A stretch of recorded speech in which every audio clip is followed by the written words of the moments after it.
Alberta Premier Danielle Smith calling out Prime Minister Justin Trudeau's plan to give out $250 rebates to Canadians, as well as pausing the GST on certain food items, certain alcohols, as well as children's clothes and Christmas items ahead of an upcoming potential federal election. The rebate is going to be timed for the new election. I mean, I think it's pretty obvious what they're trying to do here, because if they genuinely wanted to deliver tax relief across the board in a fair way, they would end the carbon tax.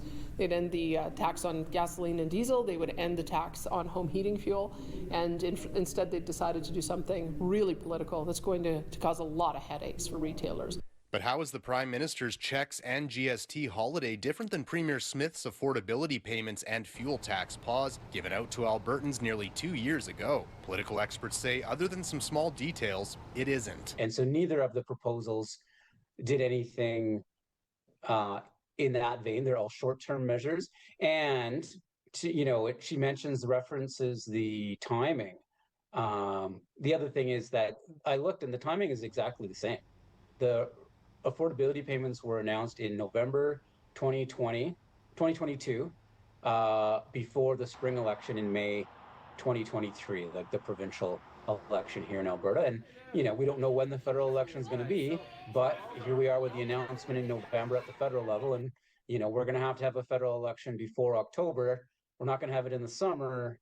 There's a very good chance that we have a spring federal election. For her part, Premier Smith telling media her government's affordability measures came at a time when Albertans needed it. When we were at the height of our inflation crisis, you have to remember we were seeing inflation rates of 5 and 6%. We saw gas and oil prices peak at the same time. We saw our electricity prices peak at the same time. Professor Boyd tells me while a $250 check and a slight GST holiday won't be enough to change the tide of the upcoming federal election, he says Prime Minister Trudeau may be taking some lessons from the U.S. federal election earlier this month. There's been a real recognition, I think, in the post-mortem of the U.S. election that the Democrats have lost working class voters, right, in swing states, but across the board. And, I think you're seeing some of this recognition here that the Trudeau government and the Liberals think like, okay, this is something that we need to address. Reporting from Edmonton, Darcy Ropchan, City News.